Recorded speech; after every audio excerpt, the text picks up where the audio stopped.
सुंदर ते कोकण, महाराष्ट्रामध्ये निसर्गरम्य सुंदर ते कोकण, या कोकणात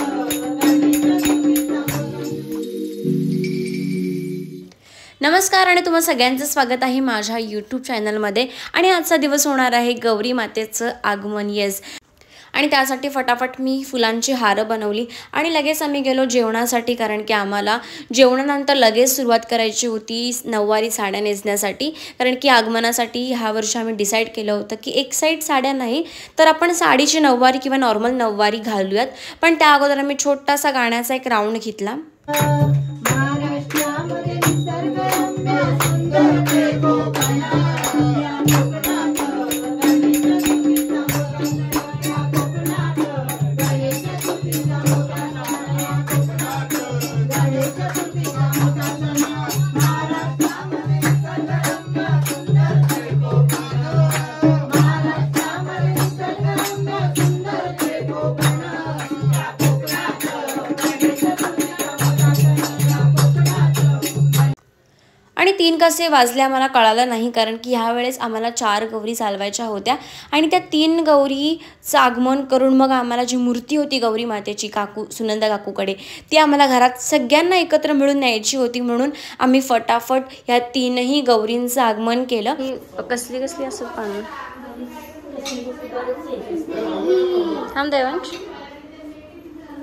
दिस इज देवीचं पान, नागवेलीचं पान असते आणि तेरा असतो, तो लाल आहे तो 13 आहे। हा वाला काय? अँड दिस वन देवी फुल, गौरी देवीचं फूल, चड्ड्याची फुलं असतात आमच्याकडे। मावशीने आणि आत्याने मिळून मला सांगितलं की कुटकुटच्या पद्धतीची फुलं आणि पालं किंवा झाडं असतात आपली जी पाल्याची गौरी असते तिच्यासाठी। आणि त्याच्यानंतर मी गेले दुसऱ्या काकीकडे, नम्मा काकीकडे गौरी चालवण्यासाठी। इथे बाबू खूप हैराण करत होता, पण कसं तरी त्याला उभं केलं आणि फटाफट आम्ही गौरी चालवून घेतली, कारण की मेन जी मूर्ती होती तीच आम्हाला आगमन करायचं होतं। आणि ह्यावेळेस ती लिटरली ते लोक बोलत होते की चला चला लवकर चला, म्हणून आम्ही फटाफट आवरलं पण व्यवस्थित केलं, घाई गडबड नाही केली। आणि अशा पद्धतीने दुसऱ्या गौरीचं सुद्धा आगमन आमचं झालं होतं। मला असे छोटे छोटे जे क्षण आहेत आपल्या आयुष्यातले रेकॉर्ड करायला खूप आवडतं, म्हणून या सगळ्या लोक असतात ना, म्हणजे माझ्या काकी वगैरे मलाच बोलवतात की ये तू रेकॉर्ड कर, आमचे फोटो वगैरे काढ, त्यांचा पण फायदा आणि माझा पण फायदा, इट्स ओके।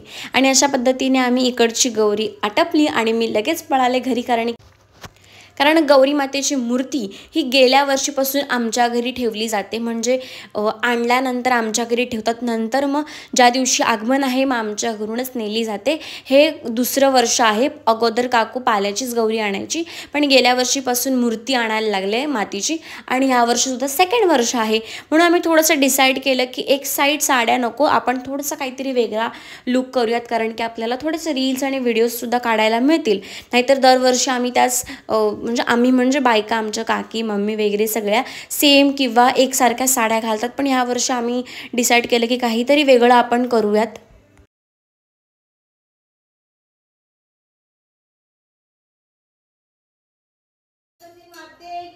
जय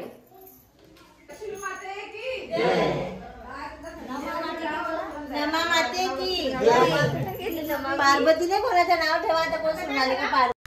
डेकोरेशनचं बोलायचं झालं तर मस्त केलं होतं अंकलने। 10 दिवस अगोदरच भात पेरलं होतं, म्हणजे थोडंसं गवत आणि भात पेरलं होतं, जेणेकरून ते आगमनापर्यंत मस्त त्याचं डेकोरेशन रेडी होईल। आणि पाठी मस्त एक पोस्टर लावला होता शेतातला, जेणेकरून असं वाटेल की जी गौरी माता ही शेतातच आपल्या बसलेली आहे। आणि सगळ्यांना डेकोरेशन खूप आवडलं आणि मस्तपैकी सगळ्यांनी हसत खेळत नाचत गात आगमन केलं गौरी मातेचं, जे आम्ही दरवर्षी करतो।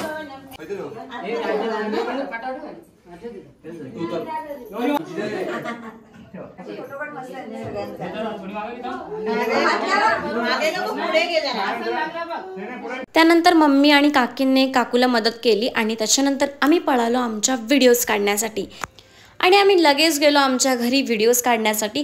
म्हणजे ज्या गोष्टीसाठी आम्ही नऊवारी घातल्या होत्या किंवा मस्त नटलो सटलो होतो त्या गोष्टी आम्ही नक्की केल्या. आणि या सगळ्या रील्स तुम्हाला माझ्या यूट्यूब चॅनलवर बघायला मिळतील. So please go and watch it.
आणि हा व्लॉग मी इथेच संपवते. तुम्हाला जर व्हिडिओ आवडली असेल तर नक्की लाईक कमेंट शेअर सबस्क्राईब करा.